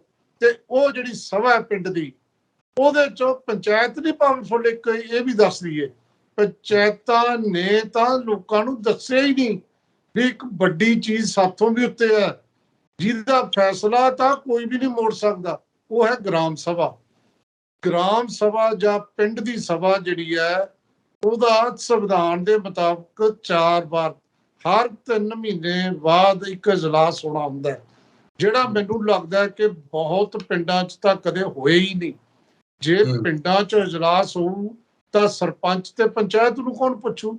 ਤੇ ਇੱਥੇ ਤਾਂ ਵੀਡੀਓ ਡੀਡੀਪੀਓ ਨਾਲ ਮਿਲ ਕੇ ਸਰਪੰਚ ਜਿਹੜੇ ਨੇ ਜ਼ਿਆਦਾ ਸੱਤਾਧਾਰੀ ਧਿਰ ਹੁੰਦੇ ਨੇ, ਮਨਮਾਨੀਆਂ ਕਰਦੇ ਨੇ, ਗਰਾਂਟਾਂ ਇੱਧਰ ਉੱਧਰ ਹੋ ਜਾਂਦੀਆਂ ਨੇ, ਗਰਾਂਟਾਂ ਖਾਂਦੇ ਨੇ। ਤੇ ਜੇ ਜਿਹੜੇ ਲੋਕ ਹੁਣ ਪੜ੍ਹ ਲਿਖ ਕੇ ਪਿੰਡਾਂ 'ਚ ਬਹੁਤ ਲੋਕ ਬੈਠੇ ਨੇ, ਜਦੋਂ ਇਹ ਪਿੰਡਾਂ ਦਾ ਇਜਲਾਸ ਗ੍ਰਾਮ ਸਭਾਵਾਂ ਦਾ ਹੋਊਗਾ, ਉਹਨਾਂ ਨੇ ਫੈਸਲੇ ਕਰਨੇ ਨੇ। ਪੰਚਾਇਤ ਨੇ ਗ੍ਰਾਮ ਸਭਾ ਪਿੰਡ ਦੀ ਸਭਾ ਦੇ ਮੁਤਾਬਕ ਕੰਮ ਕਰਨਾ ਹੁੰਦਾ ਹੈ। ਜੋ ਫੈਸਲੇ ਗ੍ਰਾਮ ਸਭਾ ਲੈਂਦੀ ਹੈ ਉਹ ਅੰਤਮ ਫੈਸਲਾ ਹੁੰਦਾ ਹੈ। ਮਤਲਬ ਜੇ ਪਿੰਡ ਦੀ ਪੰਚਾਇਤ ਬੈਠ ਕੇ ਕੋਈ ਫੈਸਲਾ ਕਰਦੀ ਹੈ, ਅਸਲ ਦੇ ਵਿੱਚ ਉਹ ਤੋਂ ਉਹਨੂੰ ਗ੍ਰਾਮ ਸਭਾ 'ਚ ਲੈ ਕੇ ਜਾਣਾ ਪੈਂਦਾ ਵੀ ਤੁਸੀਂ ਇਹ ਗੱਲ ਨੂੰ ਮੰਨਦੇ ਹੋ। ਚਾਹੀਦਾ ਤਾਂ ਇਹ ਹੈ, ਪਰ ਹੁੰਦਾ ਨਹੀਂ, ਕਿਉਂਕਿ ਲੋਕ ਵੀ ਅਵੇਅਰ ਨਹੀਂ। ਹੁਣ ਜਿਹੜੀ ਗੱਲ ਚੰਗੀ ਲੱਗੀ ਧਾਲੀਵਾਲ ਸਾਹਿਬ ਦੀ, ਮੈਨੂੰ ਕੁਲਦੀਪ ਸਿੰਘ ਦੀ, ਕਿ ਭਾਈ ਹੁਣ ਅਸੀਂ 26 ਜੂਨ ਨੂੰ ਸਾਰੇ ਪਿੰਡਾਂ ਨੂੰ ਕਹਿਤਾ ਤੁਸੀਂ ਆਪਦੀਆਂ ਗ੍ਰਾਮ ਸਭਾਵਾਂ ਦੀ ਮੀਟਿੰਗ ਬੁਲਾਓ, ਮਤਲਬ ਕਿ ਪਿੰਡ ਦਾ ਇਜਲਾਸ ਬੁਲਾਓ। ਬੜਾ ਸੌਖਾ ਹੈ, ਹਰ ਪਿੰਡ 'ਚ ਗੁਰੂ ਘਰ ਨੇ, ਗੁਰੂ ਘਰ 'ਚ ਅਨਾਉਂਸਮੈਂਟ ਕਰੋ ਕਿ ਭਾਈ ਆਪਣੀ ਗ੍ਰਾਮ ਸਭਾ ਹੋਣੀ ਹੈ, ਉੱਥੇ ਤੁਸੀਂ ਆਪਦੇ ਪਿੰਡ ਦੇ ਮਸਲੇ ਵਿਚਾਰੋ, ਦੇਖੋ ਪਿੰਡ 'ਚ ਕੀ ਕੀ ਕਰਨਾ, ਦੱਸੋ ਕਿ ਪਿੰਡ ਦੀ ਫੌਰੀ ਜ਼ਰੂਰਤ ਕੀ ਹੈ। ਛੱਪੜ ਦਾ ਜਿਹੜਾ ਹੈ ਉਹਨੂੰ ਅਸੀਂ ਬਦਲਣਾ, ਜਿੱਥੇ ਮੱਛੀਆਂ ਪਾਲੀਏ, ਜਾਂ ਅਸੀਂ ਪਿੰਡ ਦੀ ਇਨਕਮ ਕਿਵੇਂ ਵਧਾਉਣੀ ਹੈ, ਪਿੰਡ 'ਚ ਲਾਇਬ੍ਰੇਰੀ ਬਣਾਉਣੀ ਹੈ, ਪਿੰਡ 'ਚ ਅਸੀਂ ਕਰਨਾ ਕੀ ਹੈ। ਜੋ ਕਰਨਾ ਸਰਪੰਚ ਨੂੰ, ਪੰਚਾਇਤ ਨੂੰ ਤੁਸੀਂ ਹੁਕਮ ਦੇਣਾ ਹੁੰਦਾ ਹੈ ਗ੍ਰਾਮ ਸਭਾ ਨੇ ਕਿ ਆਉਣ ਵਾਲੇ ਟਾਈਮ 'ਚ 1 ਸਾਲ 2 ਸਾਲ 'ਚ ਆਪਾਂ ਆਹ ਕੰਮ ਪ੍ਰੋਜੈਕਟ ਕਰਨਾ। ਇਹ ਸਾਰਾ ਜਿਹੜਾ ਕੁਝ ਹੁੰਦਾ ਮੈਂ ਜਿਵੇਂ ਦੱਸਿਆ ਸਭ ਤੋਂ ਜ਼ਿਆਦਾ ਪਾਵਰਫੁਲ ਹੈ। ਮੈਂ ਤੁਹਾਨੂੰ ਇੱਕ ਹੋਰ ਗੱਲ ਦੱਸਾਂ, ਇੱਕ ਕੇਸ ਬੜਾ ਇੰਪੋਰਟੈਂਟ ਗ੍ਰਾਮ ਸਭਾ ਦੀ ਜਿਹੜੀ ਪਾਵਰ ਦੱਸਣ ਲਈ ਹੈ, ਉਹ ਹੈ ਕੇਰਲਾ ਦਾ ਇੱਕ ਕੇਸ ਹੈ। ਕੇਰਲਾ ਦੇ ਵਿੱਚ ਇੱਕ ਵੱਡੀ ਕੰਪਨੀ, ਮਲਟੀਨੈਸ਼ਨਲ ਕੰਪਨੀ ਨੇ ਇੱਕ ਪ੍ਰੋਜੈਕਟ ਲਾਇਆ ਕੋਲਡ ਡਰਿੰਕ ਦਾ, ਤੇ ਇੱਕ ਗ੍ਰਾਮ ਸਭਾ ਨੇ ਸੋਚਿਆ, ਕੋਈ ਸਿਆਣਾ ਮੁੰਡਾ ਤੁਹਾਡੇ ਵਰਗਾ ਸੁਖਵਿੰਦਰ ਸੀ ਉਹਦੇ 'ਚ, ਉਹਨੇ ਸੋਚਿਆ ਵੀ ਇਹ ਸਾਡਾ ਪਿੰਡ 'ਚ ਆ ਕੇ ਇਹ ਪਾਣੀ ਲੈ ਕੇ ਤੇ ਉਸ ਤੋਂ ਬਾਅਦ ਕੋਲਡ ਡਰਿੰਕ ਦੇ ਰੂਪ 'ਚ ਸਾਨੂੰ ਵੇਚੀ ਜਾਂਦੇ ਨੇ। ਉਹ ਕਹਿੰਦਾ ਜੀ ਸਾਡਾ ਤੁਸੀਂ ਪਾਣੀ ਤਾਂ ਸਾਡੇ ਪਿੰਡ ਦਾ ਲੈਂਦੇ ਹੋ ਨਾ, ਇਸ ਕਰਕੇ ਪਾਣੀ ਦੇ ਪੈਸੇ ਸਾਡੇ ਪਿੰਡ ਨੂੰ ਦਿਓ। ਸ਼ੁਰੂ 'ਚ ਲੋਕ ਹੱਸੇ, ਸ਼ੁਰੂ 'ਚ ਲੋਕਾਂ ਨੇ ਮਜ਼ਾਕ ਉਡਾਇਆ, ਲੇਕਿਨ ਗ੍ਰਾਮ ਸਭਾ ਡਟੀ ਰਹੀ। ਉਹ ਕਹਿੰਦੀ ਨਹੀਂ, ਸਾਨੂੰ ਤੁਸੀਂ ਇਹਦਾ ਪੈਸਾ ਦਿਓ। ਨਹੀਂ ਮੰਨੀ। ਮਲਟੀਨੈਸ਼ਨਲ ਕੰਪਨੀ ਸੋਚਿਆ ਅਨਪੜ੍ਹ ਬੰਦੇ ਨੇ, ਇਹਨਾਂ ਨੇ ਕੀ ਕਰਨਾ। ਉਹ ਕੋਰਟ ਚਲੇ ਗਏ, ਹਾਈ ਕੋਰਟ ਚਲੇ ਗਏ। ਅਲਟੀਮੇਟਲੀ ਕੱਲਾ ਉਹ ਪਿੰਡ ਨਹੀਂ, ਆਲੇ ਦੁਆਲੇ ਦੇ 20-30 ਪਿੰਡਾਂ ਨੂੰ ਫਾਇਦਾ ਹੋਇਆ ਔਰ ਉਹਨੂੰ ਸਰੈਂਡਰ ਕਰਨਾ ਪਿਆ ਔਰ ਪੈਸਾ ਦੇਣਾ ਪਿਆ। ਇਹ ਪਾਵਰ ਹੁੰਦੀ ਹੈ ਗ੍ਰਾਮ ਸਭਾ ਦੀ। ਸੋ ਗ੍ਰਾਮ ਸਭਾਵਾਂ ਬਹੁਤ ਜ਼ਰੂਰੀ ਨੇ, ਹੋਣੀਆਂ ਚਾਹੀਦੀਆਂ ਨੇ। ਬਹੁਤ ਚੰਗਾ ਫੈਸਲਾ ਹੈ। ਪੰਜਾਬ ਦੇ ਵਿੱਚ ਪੰਚਾਇਤਾਂ ਦੇ ਵਿੱਚ ਜਿਹੜੀ ਹੇਰਾਫੇਰੀ ਹੁੰਦੀ ਹੈ ਉਹ ਰੋਕਣ ਲਈ ਗ੍ਰਾਮ ਸਭਾ ਆਪਣੇ ਆਪ 'ਚ ਬਹੁਤ ਵੱਡਾ ਜਿਹੜਾ ਹੈ ਸਟੈਪ ਲੈ ਸਕਦੀ ਹੈ। ਔਰ ਮੈਂ ਸਮਝਦਾ ਜੇ ਸਹੀ ਤਰੀਕੇ ਨਾਲ, ਇਹ ਵੀ ਗੱਲ ਹੈ ਨਾ, ਕਿਉਂਕਿ ਧੜੇਬੰਦੀਆਂ ਬਹੁਤ ਨੇ ਪਿੰਡ 'ਚ, ਲੜਾਈ ਝਗੜੇ ਤੋਂ ਬਿਨਾਂ ਹੋਵੇ ਤੇ ਧੜੇਬੰਦੀ ਤੋਂ ਉੱਪਰ ਉੱਠ ਕੇ ਹੋਵੇ, ਪਿੰਡ ਦੇ ਫਾਇਦੇ ਲਈ ਹੋਵੇ, ਤਾਂ ਸੱਚਮੁੱਚ ਹੀ ਸੰਵਿਧਾਨ ਅਨੁਸਾਰ ਗ੍ਰਾਮ ਸਭਾ ਦਾ ਅਜਲਾਸ ਬੁਲਾਉਣਾ ਔਰ ਗ੍ਰਾਮ ਸਭਾ ਬੁਲਾਉਣੀ ਬਹੁਤ ਜ਼ਰੂਰੀ ਸੀ। ਇਹ ਇੱਕ ਵੱਡਾ ਸਟੈਪ ਹੈ ਜਿਹੜਾ 26 ਜੂਨ ਨੂੰ ਲਿਆ ਜਾ ਰਿਹਾ। ਹੋ ਸਕਦਾ ਹੈ ਇੱਥੇ ਪੰਜਾਬ ਦੇ ਵਿੱਚ, ਪੰਜਾਬ ਦੇ ਪਿੰਡਾਂ ਦੇ ਵਿਕਾਸ ਵਿੱਚ ਇੱਕ ਇਨਕਲਾਬੀ ਬੋਰਡ ਬਣ ਕੇ ਉੱਭਰੇ। ਇਹ ਮੇਰੀ ਆਸ ਵੀ ਹੈ, ਮੇਰੀ ਅਰਦਾਸ ਵੀ ਹੈ, ਮੇਰੀ ਸ਼ੁਭੇच्छा ਵੀ ਹੈ।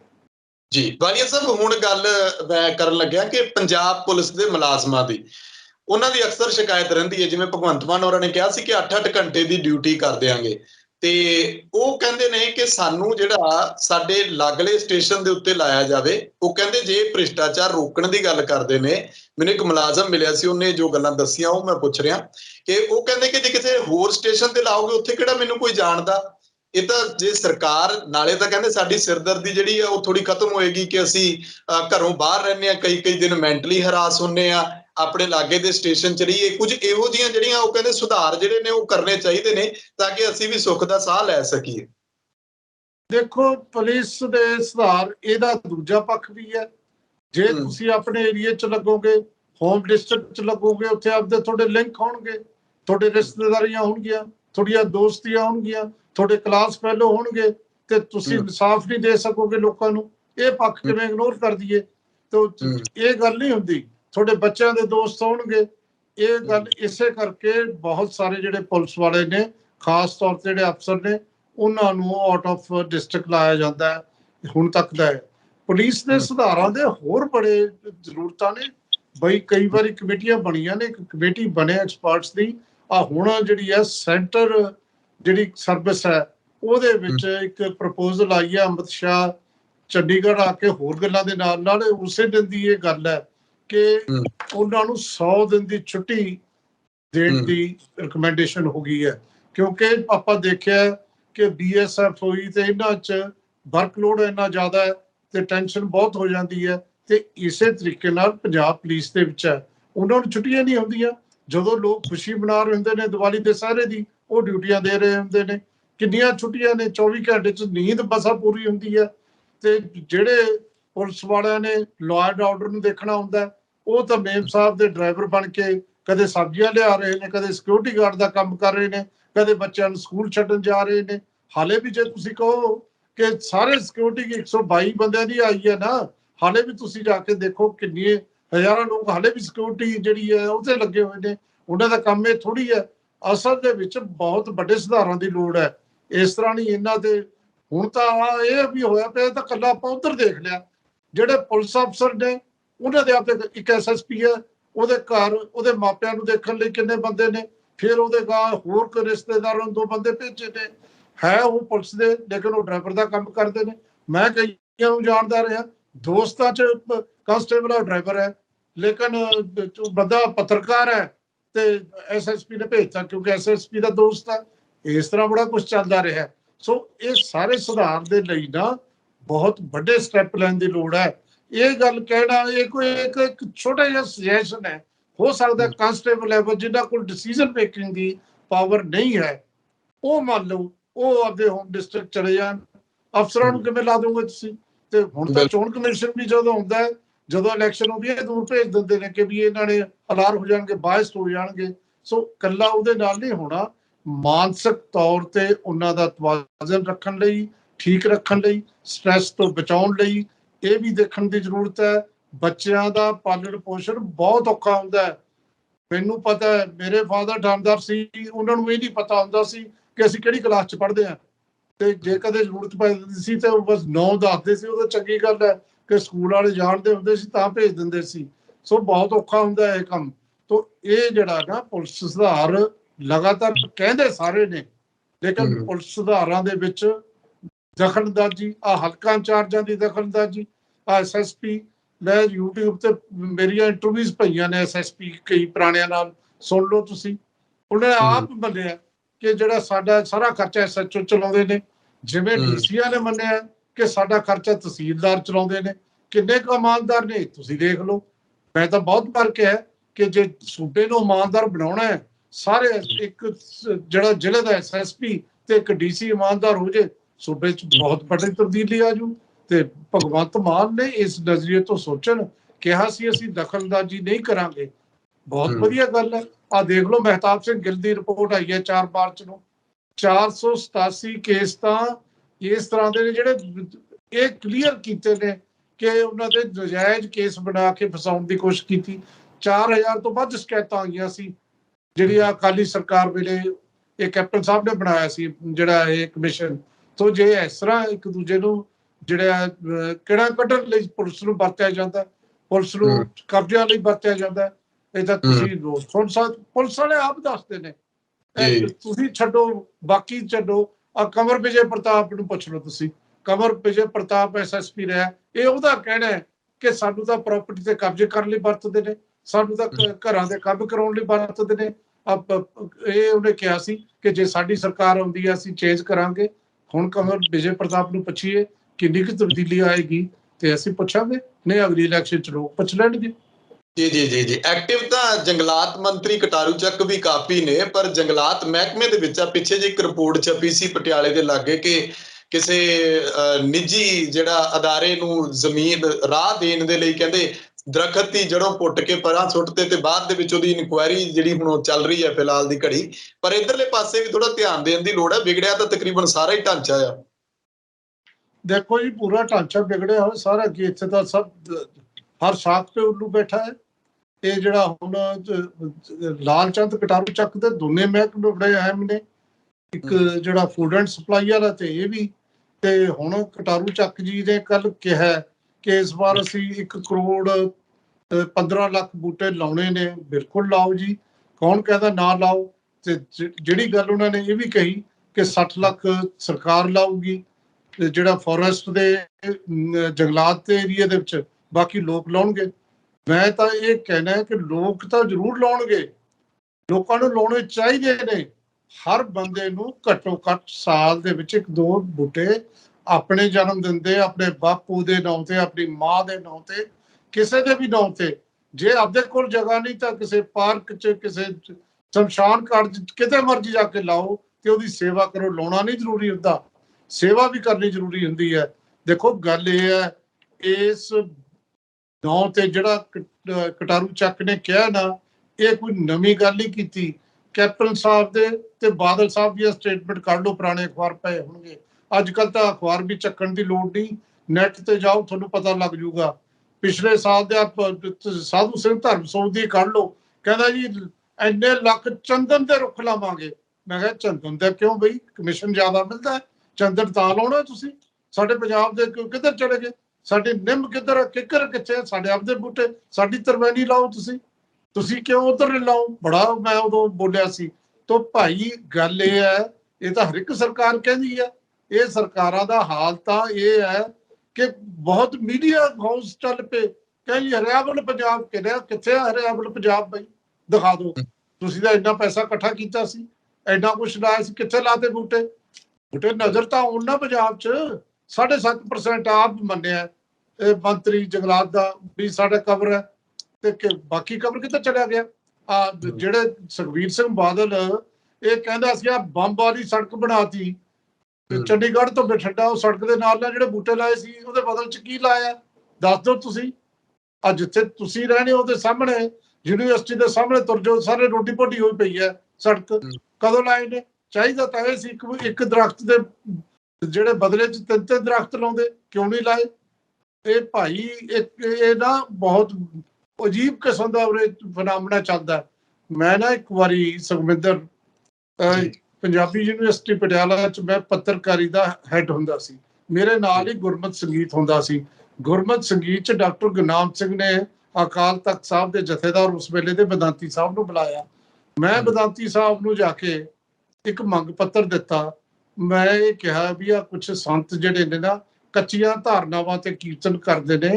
ਜੇ ਬਾਬੇ ਨੇ ਜੇ ਸ੍ਰੀ ਗੁਰੂ ਗ੍ਰੰਥ ਸਾਹਿਬ ਦੇ ਵਿੱਚ ਰਾਗਮਾਲਾ ਦਿੱਤੀ ਹੋਈ ਹੈ ਤਾਂ ਇਹਦਾ ਮਤਲਬ ਆਦੇਸ਼ ਹੈ ਕਿ ਗੁਰਬਾਣੀ ਨੂੰ ਹਮੇਸ਼ਾ ਰਾਗਾਂ ਨਿਰਧਾਰਤ ਰਾਗਾਂ 'ਚ ਗਾਉਣਾ ਚਾਹੀਦਾ, ਉਹਦਾ ਗਾਇਨ ਉਵੇਂ ਹੋਵੇ। ਨਹੀਂ ਤਾਂ ਇਹ ਵੀ ਜਿਵੇਂ ਆ ਫਿਲਮੀ ਗਾਣੇ ਤੇ ਭੇਟਾਂ ਨੇ ਐ ਲੱਗ ਜਾਣਗੇ। ਤੇ ਉਹ ਜੀ ਮੈਂ ਤਾਂ ਮੰਗ ਪੱਤਰ ਦੇਤਾ। ਦੂਜੇ ਦਿਨ ਮੈਂ ਦੇਖਿਆ ਇੱਕ ਸੰਤ ਮੇਰੇ ਖਿਲਾਫ ਟੀਵੀ 'ਚ ਬੋਲ ਰਿਹਾ, ਕਹਿੰਦਾ ਯੂਨੀਵਰਸਿਟੀ ਦੇ ਇੱਕ ਪ੍ਰੋਫੈਸਰ ਜਿਹਦਾ ਆਪਦਾ ਸਰੂਪ ਉਹਨੇ ਕਦੇ ਦੇਖਿਆ ਨਹੀਂ। ਤੇ ਉਸ ਵੇਲੇ ਮੈਂ ਦਾੜੀ ਕੱਟਦਾ ਹੁੰਦਾ ਸੀ ਤੇ ਉਹ ਸਾਨੂੰ ਸਿੱਖਿਆ ਦੇ ਰਿਹਾ। ਉਹਨੂੰ ਇਹ ਨਹੀਂ ਪਤਾ ਕਿ ਅਸੀਂ ਹਰ 15 ਦਿਨ ਬਾਅਦ ਜਿਹੜਾ ਹੈ ਅੰਮ੍ਰਿਤ ਸੰਚਾਰ ਕਰਾਉਣੇ ਆ ਤੇ ਇੰਨੇ ਪ੍ਰਾਣੀ ਅੰਮ੍ਰਿਤ ਛਕਦੇ ਨੇ। ਮੈਂ ਕਿਹਾ ਜਿੰਨੇ ਚਿਰ ਦਾ ਇਹ ਪ੍ਰਾਣੀਆਂ ਨੂੰ ਅੰਮ੍ਰਿਤ ਛਕਾ ਰਿਹਾ ਹੈ, ਹੁਣ ਤਾਂ ਅੱਧਾ ਪੰਜਾਬ ਗੁਰਸਿੱਖ ਹੋਣਾ ਚਾਹੀਦਾ ਸੀ। ਮੈਂ ਕਿਹਾ ਸੰਤ ਜੀ ਤੁਸੀਂ ਪ੍ਰਾਣੀਆਂ ਨੂੰ ਨਹੀਂ ਪੁਰਾਣਿਆਂ ਨੂੰ ਛਕਾਈ ਜਾਂਦੇ ਹੋ। ਬਿਲਕੁਲ ਉਸੇ ਤਰੀਕੇ ਨਾਲ ਜਿਵੇਂ ਬਾਦਲ ਸਾਹਿਬ ਨੇ ਲੱਖਾਂ ਕਰੋੜਾਂ ਲਾਏ, ਜਿਵੇਂ ਕੈਪਟਨ ਸਾਹਿਬ ਨੇ ਲੱਖਾਂ ਕਰੋੜਾਂ ਲਾਏ ਤੇ ਉਹ ਦਰਖਤ ਨਜ਼ਰ ਆਉਂਦੇ। ਪੰਜਾਬ ਤਾਂ ਬਿਲਕੁਲ ਹੀ ਹਰਾ ਭਰਾ ਹੋਣਾ ਸੀ। ਕਿੱਥੇ ਆ ਪੰਜਾਬ ਦੇ ਦਰਖਤ? ਮੈਂ ਤੁਹਾਡੇ ਨਾਲ ਤੁਸੀਂ ਜੋ ਕੁਛ ਮਰਜ਼ੀ ਕਹੋ, ਗੁਰਮੀਤ ਰਾਮ ਰਹੀਮ ਕਈ ਗੱਲਾਂ 'ਚ ਜੇਲ੍ਹ 'ਚ ਬੈਠਾ ਹੈ। ਹੋਰ ਵੀ ਇੱਕ ਨਵਾਂ ਕੇਸ ਉਹਦਾ ਸ਼ੁਰੂ ਹੋ ਗਿਆ, ਉਹ ਵੀ ਚੱਲੂਗਾ ਜਿਹੜਾ ਉਹਨਾਂ ਨੂੰ ਨਪੁੰਸਕ ਬਣਾਉਣ ਵਾਲਾ। ਉਹ ਗੱਲਾਂ ਇੱਕ ਸਾਈਡ ਤੇ ਨੇ, ਲੇਕਿਨ ਇਹਨਾਂ ਦੀ ਉਹ ਜਿਹੜੀ ਬ੍ਰਿਗੇਡ ਜੀ ਦਰਖਤ ਲਾਉਂਦੀ ਹੈ ਤੇ ਨਾਲ ਉਹਨੂੰ ਪਾਲਦੀ ਹੈ। ਇੱਥੇ ਲਾਉਣਾ ਤੇ ਪਾਲਣਾ, ਪਾਣੀ ਦੇ ਕੇ ਫੋਟੋ ਖਿਚਾਉਣੇ ਵਣ ਮਹਾ ਉਤਸਵ, ਉਹ ਕੋਈ ਜ਼ਿਆਦਾ ਜ਼ਰੂਰੀ ਨਹੀਂ ਹੁੰਦਾ। ਫੋਟੋ ਖਿਚਾ ਕੇ ਤੇ ਉਸ ਤੋਂ ਬਾਅਦ ਝਾੜ ਦਿੰਦੇ ਨੇ। ਇਹਦੇ ਨਾਲ ਨਹੀਂ ਪੰਜਾਬ ਜਿਹੜਾ ਹਰਾ ਭਰਾ ਹੋਣਾ। ਹਾਂ, ਲੋਕ ਹਰਾ ਭਰਾ ਕਰਨ। ਲੋਕਾਂ ਨੂੰ ਚਾਹੀਦਾ, ਮੈਨੂੰ ਖੁਸ਼ੀ ਹੈ ਇਸ ਗੱਲ ਦੀ, ਤਸੱਲੀ ਹੈ ਇਸ ਗੱਲ ਦੀ ਕਿ ਪੰਜਾਬ ਦੇ ਵਿੱਚ ਜਿਸ ਤਰੀਕੇ ਨਾਲ ਨਰਸਰੀਆਂ ਦੀ ਗਿਣਤੀ ਵਧੀ ਹੈ, ਉਹ ਤੋਂ ਲੱਗਦਾ ਹਰ ਸ਼ਹਿਰ 'ਚ ਨਰਸਰੀਆਂ ਕਦੇ ਇੱਕ ਇੱਕ ਦੋ ਦੋ ਹੁੰਦੀਆਂ ਸੀ, ਹੁਣ ਇੱਕ ਸੜਕ ਤੇ 4-4 5-5 ਨਜ਼ਰ ਆਉਂਦੀਆਂ ਨੇ। ਇਹਦਾ ਮਤਲਬ ਹੈ ਲੋਕ ਅਵੇਅਰ ਹੋਏ ਨੇ, ਲੋਕਾਂ ਨੂੰ ਲੱਗਣ ਲੱਗ ਗਿਆ ਕਿ ਅਸੀਂ ਜਿਹੜੀ ਸਾਹ ਲੈਂਦੇ ਆ ਨਾ, ਇਹਦੇ 'ਚ ਸਾਡਾ ਫਰਜ਼ ਬਣਦਾ ਹੈ ਸਾਫ਼ ਸੁਥਰੀ ਹਵਾ ਦੇਈਏ, ਤੇ ਉਹ ਦਰਖਤ ਲਾਉਣ ਲੱਗੇ ਨੇ। ਮੈਂ ਬਹੁਤ ਵਾਰ ਜਦੋਂ ਮੈਂ ਯੂਨੀਵਰਸਿਟੀ ਦੇ ਵਿੱਚ ਮੇਰੇ ਕੋਲ NSS ਹੁੰਦਾ ਸੀ, ਉਸ ਵੇਲੇ ਮੈਂ ਸਭ ਨੂੰ ਕਿਹਾ ਸੀ ਆ ਬੰਦ ਕਰ ਦਿਓ। ਹੁਣ ਵੀ ਮੈਂ ਕਹਿਣਾ, ਸਹਿਤ ਸਭਾਵਾਂ ਨੂੰ ਵੀ ਕਹਿਣਾ, ਜਿਹੜੀਆਂ ਸਹਿਤ ਸਭਾਵਾਂ ਜਾਂ ਕੋਈ ਹੋਰ ਇੱਕ ਦੂਜੇ ਦੇ ਸਨਮਾਨ ਕਰਦੀਆਂ ਨੇ, ਯੂਨੀਵਰਸਿਟੀਆਂ 'ਚ ਸ਼ੁਰੂ ਕੀਤਾ ਸੀ ਕੰਮ। ਮੈਂ ਕਿਹਾ ਬਿਲਕੁਲ ਬੰਦ ਕਰੋ। ਉਹ ਮੋਮੈਂਟੋ ਦੇਣੇ ਤੁਸੀਂ ਜੇ ਦੇਣੇ ਨੇ, ਜਾਂ ਤਾਂ ਕਿਤਾਬਾਂ ਦਿਓ ਜਾਂ ਦਿਓ ਬੂਟੇ। ਉਨੇ ਦਾ ਪੈ ਜਾਂਦਾ, ਖਰਚਾ ਵੀ ਕੋਈ ਜ਼ਿਆਦਾ ਨਹੀਂ ਹੁੰਦਾ। ਇੱਕ ਤੁਸੀਂ ਗਮਲਾ ਲੈ ਕੇ ਉਹ 'ਚ ਬੂਟਾ ਲਾ ਕੇ ਦਿਓ, ਲੋਕ ਉਹਨੂੰ ਸੰਭਾਲ ਕੇ ਰੱਖਣਗੇ, ਲਾਉਣਗੇ। ਇੱਕ ਖਾਸ ਕਿਸਮ ਦਾ ਕਲਚਰ ਪੈਦਾ ਹੋਊਗਾ। ਸੋ ਕਟਾਰੂ ਚੱਕ ਸਾਹਿਬ, ਲੋਕਾਂ ਦੀ ਮਾਨਸਿਕਤਾ ਵੱਲ ਸਮਝੋ। ਇਹ ਜਿਹੜੇ ਨੇ 1.5 ਲੱਖ ਲਾਉਣਾ, 10 ਲੱਖ ਲਾਉਣਾ, ਜਾਂ ਇਹ ਬਾਦਲ ਸਾਹਿਬ ਦੇ ਲਾਏ ਹੋਏ ਜਾਂ ਕੈਪਟਨ ਸਾਹਿਬ ਦੇ ਲਾਏ ਹੋਏ ਸਾਨੂੰ ਦਿਖਾ ਦਿਓ, ਉਹਦੇ ਨਾਲ ਨਹੀਂ ਗੱਲ ਬਣਨੀ। ਜੰਗਲਾਤ ਦਾ ਕਵਰ ਵਧਣਾ ਜ਼ਰੂਰੀ ਬਹੁਤ ਹੈ, ਪਰ ਜਿਵੇਂ ਮੈਂ ਤੁਹਾਨੂੰ ਦੱਸਿਆ, ਇਹਦੇ ਲਈ ਹੋਰ ਮਿਹਨਤ ਕਰਨ ਦੀ ਲੋੜ ਹੈ, ਲੋਕਾਂ ਦੀ ਮਾਨਸਿਕਤਾ ਬਦਲਣ ਦੀ ਲੋੜ ਹੈ। ਜੀ ਵਾਲੀਆ ਸਾਹਿਬ, ਆਖਰੀ ਖਬਰ ਹੈ, ਹਾਲਾਂਕਿ ਸਮਾਂ ਆਪਣਾ ਬਹੁਤ ਹੋ ਗਿਆ, ਜ਼ਰੂਰੀ ਹੈ ਇਹਦੇ ਤੇ ਟਿੱਪਣੀ ਤੁਹਾਡੀ ਕਿ ਗੁਰੂ ਗ੍ਰੰਥ ਸਾਹਿਬ ਦੇ ਸਰੂਪਾਂ ਨੂੰ ਛਾਪਣ ਦਾ ਮਾਮਲਾ ਪਹਿਲਾਂ ਵੀ ਬੜਾ ਰੌਲਾ ਪਿਆ, ਹੁਣ ਫਿਰ ਬਾਹਰਲੀਆਂ ਜਥੇਬੰਦੀਆਂ ਮੰਗ ਕਰਦੀਆਂ ਕਿ ਇੱਥੇ ਕਿਉਂ ਨਹੀਂ ਛਾਪਦੇ, ਇੱਥੋਂ ਛਾਪ ਜਾਣੇ ਚਾਹੀਦੇ ਨੇ। ਜਥੇਦਾਰ ਸਾਹਿਬ ਨੇ ਜਿਹੜੀ ਆ ਪਿਛਲੇ ਦਿਨਾਂ ਚਿੱਠੀ ਲਿਖੀ ਆ, ਉਹਨੂੰ ਲੈ ਕੇ ਵੀ ਕਾਫੀ ਰੌਲਾ ਪੈ ਰਿਹਾ। ਬਾਕੀ ਜਿਹੜੀ ਗੱਲ ਸ਼੍ਰੋਮਣੀ ਕਮੇਟੀ 'ਚ ਭ੍ਰਿਸ਼ਟਾਚਾਰ ਦੀ ਹੁੰਦੀ ਆ ਜਾਂ ਪਿੱਛੇ ਜੇ ਸਰੂਪਾਂ ਦਾ ਰੌਲਾ ਪਿਆ ਕਿ ਕਿੱਥੇ ਗਏ, ਉਹ ਅੱਜ ਤੱਕ ਨਹੀਂ ਕਿਸੇ ਤਣ ਪੱਤਣ ਲੱਗਿਆ। ਦੇਖੋ, ਇਹ ਕੋਈ ਨਵਾਂ ਮਸਲਾ ਤਾਂ ਹੈ ਨਹੀਂ, ਇਹ ਮਸਲਾ ਪੁਰਾਣਾ ਹੈ। ਗੱਲ ਪਹਿਲਾਂ ਤਾਂ ਮਸਲਾ ਸਮਝ ਲਓ। ਇੱਕ ਥਵਿੰਦਰ ਸਿੰਘ ਆਨੰਦ ਨਾਂ ਦਾ ਬੰਦਾ ਅਮਰੀਕਾ 'ਚ ਰਹਿੰਦਾ ਹੈ। ਉਹਨਾਂ ਨੇ ਗੁਰੂ ਗ੍ਰੰਥ ਸਾਹਿਬ ਜਿਹੜਾ PDF ਪਾਤੀ ਵੈਬਸਾਈਟ ਤੇ, ਔਰ ਉਸ ਤੋਂ ਪਹਿਲਾਂ 14 ਚ ਉਹਨੇ ਗੁਰੂ ਗ੍ਰੰਥ ਸਾਹਿਬ ਡਾਕ ਰਾਹੀਂ ਭੇਜਣੇ ਸ਼ੁਰੂ ਕਰਤੇ ਛਾਪ ਕੇ। ਉਦੋਂ ਵੀ ਉਹਨੂੰ ਅਕਾਲ ਤਖ਼ਤ ਸਾਹਿਬ ਤੋਂ ਜਿਹੜਾ ਹੈ ਉਹਦੀ ਆਲੋਚਨਾ ਹੋਈ, ਹੁਣ ਵੀ ਹੋਈ। ਹੁਣ ਜਦੋਂ ਸ਼੍ਰੋਮਣੀ ਕਮੇਟੀ ਦੇ ਧਾਮੀ ਸਾਹਿਬ ਨੇ ਕਿਹਾ PDF ਤੋਂ ਬਾਅਦ ਤੇ ਵੀ ਇਹ ਸਿਰਫ ਜਿਹੜਾ ਹੈ ਸ਼੍ਰੋਮਣੀ ਕਮੇਟੀ ਛਾਪ ਸਕਦੀ ਹੈ, ਹੁਣ ਉਹਨੇ ਸਵਾਲ ਖੜੇ ਕਰਤੇ ਦੋਨਾਂ ਤੇ, ਜਿਨ੍ਹਾਂ ਨੇ ਕਿਹਾ ਸੀ। ਇੱਕ ਗਿਆਨੀ ਹਰਪ੍ਰੀਤ ਸਿੰਘ ਅਕਾਲ ਤਖ਼ਤ ਸਾਹਿਬ ਦੇ ਜਥੇਦਾਰ ਤੇ ਸਵਾਲ ਉਹਨੇ ਬੜੇ ਤਿੱਖੇ ਕੀਤੇ। ਉਹ ਕਹਿੰਦਾ ਪਹਿਲੀ ਤਾਂ ਗੱਲ ਇਹ ਨਹੀਂ ਸਮਝ ਆਉਂਦੀ ਕਿ ਸ਼੍ਰੋਮਣੀ ਗੁਰਦੁਆਰਾ ਪ੍ਰਬੰਧਕ ਕਮੇਟੀ ਦੀ ਮੋਨੋਪੋਲੀ ਕਿਉਂ ਹੋਵੇ। ਉਹ ਕੱਲੀ ਕਿਉਂ ਛਾਪੇ? ਦੂਜਾ ਕਹਿੰਦਾ ਕਿ ਸਾਨੂੰ ਇਹ ਦੱਸੇ ਵੀ ਕਿਹੜਾ, ਜਦੋਂ ਸ਼੍ਰੋਮਣੀ ਕਮੇਟੀ ਨੇ ਇਹ ਛਾਪਿਆ, ਕਿਹੜੀ ਹੱਥ ਲਿਖਤ ਨੂੰ ਆਧਾਰ ਬਣਾਇਆ, ਤੇ ਉਦੋਂ ਵਿਦਵਾਨਾਂ ਦੀ ਕਿਹੜੀ ਕਮੇਟੀ ਸੀ ਉਹ ਦੱਸੋ ਸਾਨੂੰ, ਵੀ ਜਿਹਦੀ ਸਲਾਹ ਨਾਲ ਇਹ ਛਾਪਿਆ। ਤੇ ਜਿਹੜੀਆਂ ਕਦੇ ਤਬਦੀਲੀਆਂ ਕੀਤੀਆਂ ਸ਼੍ਰੋਮਣੀ ਕਮੇਟੀ ਨੇ ਉਹ ਦੱਸੋ, ਕਿ ਸਿਆਸੀ ਲੋਕਾਂ ਦੇ ਕਹਿਣ ਤੇ ਕੀਤੀਆਂ, ਜੇ ਵਿਦਵਾਨਾਂ ਦੇ ਕਹਿਣ ਤੇ ਕੀਤੀਆਂ, ਵਿਦਵਾਨਾਂ ਦੇ ਨਾਂ ਦੱਸੋ। ਤੇ ਉਹਨੇ ਇਹ ਵੀ ਗੱਲ ਕਹੀ, ਕਹਿੰਦੇ ਤੁਸੀਂ ਸਾਨੂੰ ਕਹਿਣ ਵਾਲੇ ਕੌਣ ਹੋ? ਸਾਨੂੰ ਤਾਂ ਤੁਸੀਂ ਨਾਲ ਹੀ ਨਹੀਂ ਰੱਖਿਆ। ਜਦੋਂ ਕਹਿੰਦਾ ਜਦੋਂ ਦੀ ਸ਼੍ਰੋਮਣੀ ਕਮੇਟੀ ਬਣੀ ਹੈ, ਹੁਣ ਐਡੀ ਵੱਡੀ ਗਿਣਤੀ 'ਚ ਸਿੱਖ ਬਾਹਰ ਵੱਸਦੇ ਨੇ, ਤੇ ਸਾਡਾ ਤੁਸੀਂ ਕਿਤੇ ਜ਼ਿਕਰ ਵੀ ਨਹੀਂ ਕੀਤਾ, ਸਾਨੂੰ ਨਾਲ ਨਹੀਂ ਲੈ ਕੇ ਆਉਂਦੇ। ਸਾਡੀਆਂ ਵੀ ਵੱਖਰੀਆਂ ਸਮੱਸਿਆਵਾਂ ਨੇ, ਤੇ ਜੇ ਤੁਸੀਂ ਸਾਨੂੰ ਨਹੀਂ ਪੁੱਛਦੇ ਅਸੀਂ ਤੁਹਾਨੂੰ ਕਿਉਂ ਪੁੱਛੀਏ? ਤਾਂ ਇਹ ਤਵਿੰਦਰ ਸਿੰਘ ਨੇ ਇਹ ਜਿਹੜੀ ਹੈ ਨਵੀਂ ਕਿਸਮ ਦੀ, ਉਹ ਕਹਿੰਦੇ ਅਸੀਂ ਬਾਹਰ ਬੈਠੇ ਅਸੀਂ ਕਿਉਂ ਨਹੀਂ ਛਾਪ ਸਕਦੇ, ਜਾਂ ਤੁਸੀਂ ਦੱਸੋ ਕਿ ਕਿਸ ਬਿਨਾਂ ਤੇ ਇਹ ਸਾਨੂੰ ਰੋਕ ਰਹੇ ਆ। ਇਹ ਗੱਲ ਕੋਈ ਨਵੀਂ ਤਾਂ ਹੈ ਨਹੀਂ, ਹਮੇਸ਼ਾ ਹੁੰਦੀ ਆਈ ਹੈ। ਮੈਂ ਪਹਿਲਾਂ ਵੀ ਕਿਹਾ, ਬਹੁਤ ਵਾਰ ਕਿਹਾ, ਕਿ ਜੇ ਅਕਾਲ ਤਖਤ ਸਾਹਿਬ ਦੇ ਜਿਹੜੀ ਇਹ ਸਾਡੀ ਸੰਸਥਾ ਹੈ ਬਹੁਤ ਰਿਸਪੈਕਟਫੁਲ ਹੈ, ਜੇ ਉਹਦੇ ਜਥੇਦਾਰ ਉਹਨਾਂ 'ਚ ਕੋਈ ਮੋਰਲ ਸਟਰੈਂਥ ਹੁੰਦੀ ਤਾਂ ਉਹ ਇਹ ਕਹਿ ਸਕਦੇ ਸੀ ਕਿ ਭਾਈ ਆ ਜਿਹੜੀ ਤੁਸੀਂ ਮਾਫੀ ਦੇ ਰਹੇ ਹੋ ਨਾ, ਇਹ ਗਲਤ ਹੈ।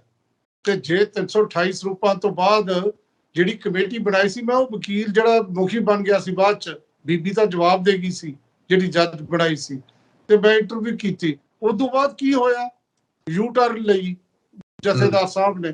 ਜਿਹੜੀ ਇਹ ਸਾਰੀਆਂ ਗੱਲਾਂ ਤੋਂ ਇਹ ਜਿਹੜੇ ਹਾਲੇ ਤੱਕ ਕਾਰਜਕਾਰੀ ਨੇ ਬੜੇ ਵੱਡੇ ਸਵਾਲ ਨੇ ਜਿਨ੍ਹਾਂ ਦਾ ਜਵਾਬ ਉਹ ਕੋਈ ਦੇ ਨਹੀਂ ਸਕਦੇ। ਫਿਰ ਉਹਨਾਂ ਦੀ ਗੱਲ ਕਿਉਂ ਮੰਨੂ ਕੋਈ, ਜਦੋਂ ਹੁਣ ਉਹ ਇੱਕ ਪਾਰਟੀ ਨੂੰ ਜਿਹੜੇ ਸ਼੍ਰੋਮਣੀ ਅਕਾਲੀ ਦਲ ਦੇ ਹਾਂ 'ਚ ਨਾਰਾ, ਹੱਕ 'ਚ ਹਾਂ ਦਾ ਨਾਰਾ ਮਾਰ ਰਹੇ ਨੇ ਕਿ ਜੀ ਸਾਰੇ ਇਕੱਠੇ ਹੋ ਜੋ, ਅਕਾਲੀ ਦਲ ਨਹੀਂ ਖਤਮ ਹੋਣਾ ਚਾਹੀਦਾ, ਤਾਂ ਉਹ ਫਿਰ ਅਕਾਲੀ ਦਲ ਦੇ ਜਥੇਦਾਰ ਬਣ ਕੇ ਰਹਿ ਗਏ। ਲੋਕ ਹੁਣ ਉਸ ਤਰ੍ਹਾਂ ਦੀ ਪਰਵਾਹ ਸ਼੍ਰੋਮਣੀ ਕਮੇਟੀ ਦੀ ਵੀ ਨਹੀਂ ਕਰਦੇ। ਇਹੀ ਕਾਰਨ ਹੈ ਲੋਕ ਡਰੇ ਹੋਏ ਨੇ। ਪ੍ਰਕਾਸ਼ ਸਿੰਘ ਬਾਦਲ ਤਾਂ ਹਰ ਰੋਜ਼ ਦਹਾਈਆਂ ਪਾਉਂਦੇ ਨੇ, ਉਹ ਬਚਾ ਲਓ ਸ਼੍ਰੋਮਣੀ ਕਮੇਟੀ ਗਈ, ਸ਼੍ਰੋਮਣੀ ਕਮੇਟੀ ਗਈ। ਜੇ ਸ਼੍ਰੋਮਣੀ ਕਮੇਟੀ ਗਈ ਤਾਂ ਸ਼੍ਰੋਮਣੀ ਅਕਾਲੀ ਦਲ ਨਹੀਂ ਰਹਿਣਾ, ਉਹ ਕਿਤੇ ਕੱਖ ਨਾ ਰਹਿਣ ਵਾਲੀ ਗੱਲ ਨਾ ਪੂਰੀ ਹੋ ਜੇ। ਇਹਨਾਂ ਦੀ ਜਿਹੜੇ ਡਰੇ ਹੋਏ ਨੇ। ਤੇ ਦੂਜੇ ਪਾਸੇ ਸੁਖਦੇਵ ਸਿੰਘ ਢੀਂਡਸਾ ਹੋਰ ਜ਼ਿਆਦਾ ਸਰਗਰਮ ਹੋਏ ਫਿਰਦੇ ਨੇ।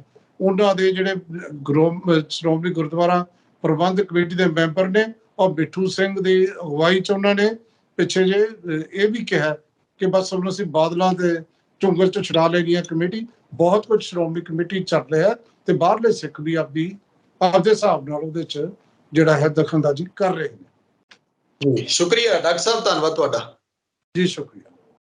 ਸੋ ਮੇਰੇ ਨਾਲ ਮੌਜੂਦ ਸਨ ਸਿਆਸੀ ਮਾਹਰ ਡਾਕਟਰ ਹਰਜਿੰਦਰਪਾਲ ਸਿੰਘ ਵਾਲੀਆ। ਵੱਡੀਆਂ ਖਬਰਾਂ ਉੱਤੇ ਚਰਚਾ ਕੀਤੀ ਹੈ, ਤਕਰੀਬਨ ਪੰਜਾਬ ਦੇ ਸਾਰੇ ਮੁੱਦਿਆਂ ਨੂੰ ਜਿਹੜਾ ਐਡਰੈਸ ਕਰਕੇ ਉਹਦੇ ਉੱਤੇ ਜੋ ਟਿੱਪਣੀ ਵਾਲੀਆ ਸਾਹਿਬ ਨੇ ਦਿੱਤੀ ਹੈ, ਸ਼ਾਇਦ ਸਰਕਾਰਾਂ ਇਸ ਗੱਲ ਨੂੰ ਸਮਝਣ। ਆਪਣੇ ਵਿਚਾਰ ਕਮੈਂਟ ਜ਼ਰੂਰ ਕਰਿਓ। ਤਖਤ ਪੰਜਾਬ ਨੂੰ ਸਬਸਕ੍ਰਾਈਬ ਕਰੋ। ਮੈਨੂੰ ਇਜਾਜ਼ਤ ਦਿਓ। ਧੰਨਵਾਦ।